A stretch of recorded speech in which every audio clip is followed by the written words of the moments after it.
Pasar kecil di kota Sigli siang itu tampak ramai. Pengunjungnya lebih ramai dari biasanya. Banyak orang berlalu lalang di pasar tersebut. Mereka mencari barang atau makanan yang ingin mereka beli. Di beberapa sudut pasar itu ada bendera Partai Komunis yang ditancapkan pada tiang petokoan. Partai tersebut memang lagi jaya-jayanya. Simpatisannya banyak, komunis di Indonesia berhasil merebut hati masyarakat. Karena komplotan mereka sering melakukan kegiatan sosial masyarakat kelas bawah, seperti bagi-bagi sembako, melakukan perbaikan jalan, dan membuat kelompok tani demi meningkatkan pendapatan petani di wilayah pedesaan. Hal itu jelas membuat nama PKI semakin dikenal dan digemari. Keramaian pasar Sigli pagi itu tidak lepas dari campur tangan PKI. Tampak 15 orang anggota PKI membuat sebuah tanda. Antrian di depan tenda itu sangat panjang. Mereka menunggu giliran untuk mengambil sembako gratis yang disediakan oleh Partai Komunis Indonesia. Setiap orang yang mendapat sembako itu, mereka juga akan dapat sebuah poster kampanye partai. Poster tersebut bertuliskan ajakan untuk memakmurkan kaum buruh dan petani, juga ajakan untuk terus mendukung PKI. Tapi tentu saja tidak semua orang suka pada partai PKI. Sebab PKI dulunya pernah punya dosa yang amat besar terhadap ulama dan santri di Madiun. Mereka pernah menghabisi para kiai dan santri yang dianggap akan menghalangi pergerakan Partai Komunis Indonesia.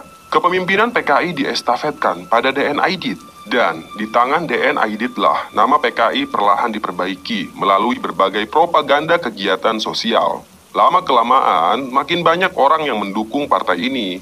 Walaupun tetap saja masih banyak orang yang tidak setuju pada keberadaan PKI di tanah air. Salah satunya adalah Barong. Dia merupakan jawara penguasa pasar Sigli. Barong kala itu merasa tidak dihargai sama sekali oleh komplotan PKI yang mengadakan kegiatan sosial di daerah kekuasaannya. Tidak ada satu anggota PKI pun yang meminta izin pada Barong. Barong dari pagi duduk di depan warung kopi sambil memperhatikan barisan warga yang sedang mengantri sembako gratis. Perawakan Barong besar dan tinggi, alisnya tebal, rambutnya sebahu, kumisnya juga tebal dan hitam. Dia mengenakan baju warna hitam dan celana hitam. "Hei Barong, kau tak ikut antri kah?" tanya Sutiah si pemilik warung kopi. "Halah, tak sudi aku makan sembako dari mereka. Aku tahu maksud licik mereka itu, Sutiah," ucap Barong sambil menghisap rokok kreteknya. "Kau tak suka pada PKI ya?" tanya Sutiah sambil mengaduk kopi. "Aku tidak akan pernah suka pada mereka. Mereka punya dosa besar di masa lalu yang tidak bisa dimaafkan. Lagi pula, kenapa Presiden tidak membubarkan mereka saja? Padahal mereka ini sangat berbahaya," timpal Barong sambil terus memperhatikan antrian warga. "Begini Barong, aku pernah dengar berita di radio, kalau Uni Soviet yang katanya pusat komunis itu punya jasa besar pada Indonesia. Kalau nggak salah, Uni Soviet membantu pergerakan militer Indonesia. Kita punya peralatan tempur yang canggih-canggih dari Uni Soviet." "Begitu sih yang aku dengar dari berita," kata Sutiah sambil memberikan kopi pada pelanggannya. "Aku sudah bilang Sutiah, kebaikan mereka tentu harus dibayar. Dan aku tidak rela kalau negara ini dijadikan alat untuk balas budi pada Uni Soviet. Kau ini tidak tahu apa-apa soal paham komunis. Sementara aku tahu sejarah mereka dan sangat mengerikan," jawab Barong. Sutiah pun mengangguk-ngangguk. Dia kembali masuk ke dalam warungnya, kemudian duduk di atas kursi kayu. Tak lama kemudian, Barong bangkit. Dia membayar kopi yang baru ia seruput 3 kali. "Kau mau kemana?" tanya Sutiah. "Aku mau ke sana," jawab Barong. "Jangan gegabah Barong, kau bisa dipenjara kalau menyerang mereka," kata Sutiah. "Enggak kok, aku cuma mau lihat mereka dari dekat," ucap Barong. Barong melangkah dengan santai dan petangtang-petenteng menghampiri kerumunan orang. Setibanya di posko PKI, dia menatap para anggota PKI dengan tatapan sinis. "Bapak mau sembako? Silakan antri," ucap salah satu anggota PKI yang sedang sibuk membagikan sembako. "Kalian tidak punya izin untuk melakukan kegiatan ini. Sekarang silakan bubar," kata Barong. "Loh, kami sudah izin ke RT dan RW setempat, dan sudah dapat persetujuan dari atasan kami," kata lelaki itu. "Tapi kalian belum izin padaku. Aku yang punya hak selama belasan tahun di pasar ini," ucap Barong sambil menampakkan wajah tengil. Anggota PKI pun malah tertawa. "Kami tidak perlu izin ke preman seperti kau. Malah seharusnya kau itu dibasmi karena jadi lintah masyarakat," jawab lelaki itu. Barong juga malah tertawa kecil sambil menghisap rokok kreteknya yang tinggal sedikit. Kemudian dia membanting puntung rokok itu dan langsung naik ke atas meja. Barong lompat lalu menghujamkan tinjunya berkali-kali pada anggota PKI. Kegaduhan pun terjadi. Antrian warga pecah. Mereka berhamburan pergi dari posko tersebut. Sebagian lagi berebut sembako, merampas paksa dan membawanya kabur. Ibu-ibu berteriak sambil minta tolong. Sementara itu, Barong diseret oleh beberapa orang anggota PKI. Tahan, jangan ada yang melakukan kekerasan. Biar polisi yang mengurusnya. Kita laporkan saja dia, ucap salah satu anggota PKI. Kedua tangan Barong diikat, kakinya juga diikat. Dia ngamuk, tapi ikatan itu sangat kuat sehingga dia tidak bisa melepaskannya. Cepat lapor polisi, teriak salah satu anggota PKI. Tak lama kemudian polisi berdatangan. Mereka langsung menangkap Barong karena telah berbuat kerusuhan. Barong diseret ke kantor polisi dan diinterogasi soal kerusuhan di pasar. Dia ditahan beberapa hari di penjara itu. Kemudian Barong pun bebas karena ada seseorang yang membayar jaminan untuknya. Maklum, Barong punya beberapa anak buah yang loyal padanya. Maka mudah bagi Barong untuk bebas. Apalagi kasusnya tidak begitu berat. 2 hari setelah bebas, Barong ternyata tidak ada kapoknya. Dia masih berniat untuk meneror orang-orang PKI yang kini menyebar di kawasan pasar. Hal yang pertama Barong lakukan adalah membakar bendera partai itu. Dia melakukan aksinya di malam hari agar tidak ada polisi yang tahu.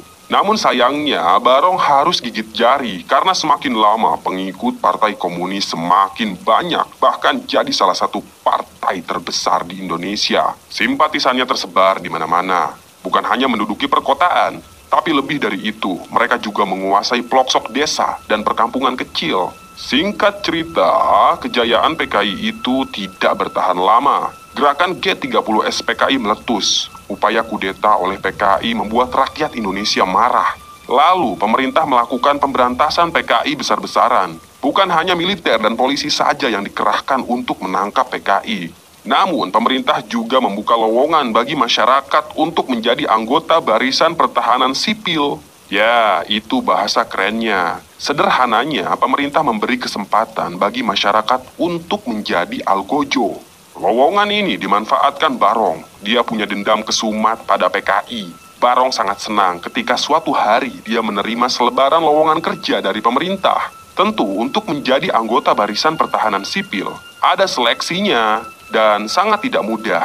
Tidak sembarangan orang yang bisa bergabung. Harus orang yang berani dan juga bengis. Sore itu Barong mendatangi posko pendaftaran anggota. Dia menyerahkan KTP dan selebaran yang ia terima. Seleksi pekerjaan ini tidak mudah. Apa kau siap menjalaninya? Tanya petugas. Siapa? Ucap Barong. Si petugas memutar-mutar pulpen dengan jarinya. Dia sedang mengingat-ingat laki yang berdiri di hadapannya. Kau yang pernah ribut dengan PKI itu ya? Tanya si petugas. Barong pun mengangguk. Betul pak, kata Barong dengan tegas. Oke, kalau gitu nanti sore kau ikut seleksinya di lapangan dekat alun-alun kota, ucap si petugas. Baik pak, jawab Barong dengan tegas. Sore sekitar jam 3, Barong dan beberapa lelaki lainnya berkumpul di lapangan. Mereka semua bertelanjang badan dan hanya mengenakan celana panjang saja. Proses seleksi cukup berat, mereka diuji latihan fisik. Beberapa orang tumbang karena tidak kuat disuruh lari mengelilingi lapangan. Disuruh push up berkali-kali, sit up, dan juga pull up. Calon anggota juga diuji ketahanan mental. Mereka dibentak-bentak. Kalau ada yang nyalinya ciut, maka mereka dianggap gugur. Dari 50 orang yang ikut seleksi, hanya 20 orang yang diterima termasuk Barong. Lelaki itu sangat senang, karena akhirnya dia punya kesempatan untuk menghabisi PKI. Penangkapan pun dilakukan, PKI dari berbagai pelosok wilayah ditangkap. Mereka dijebloskan ke penjara.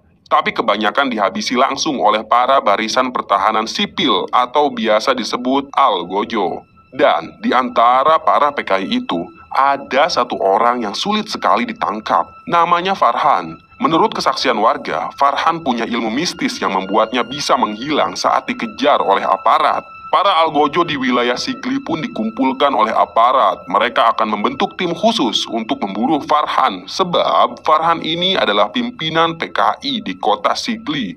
Bahaya kalau dia terus dibiarkan. Farhan harus ditangkap sesegera mungkin. "Barong, aku amanatkan tim khusus ini padamu," ucap aparat. Mereka tahu betul soal kemampuan Barong. Dia sangat pemberani. "Siapa?" ucap Barong.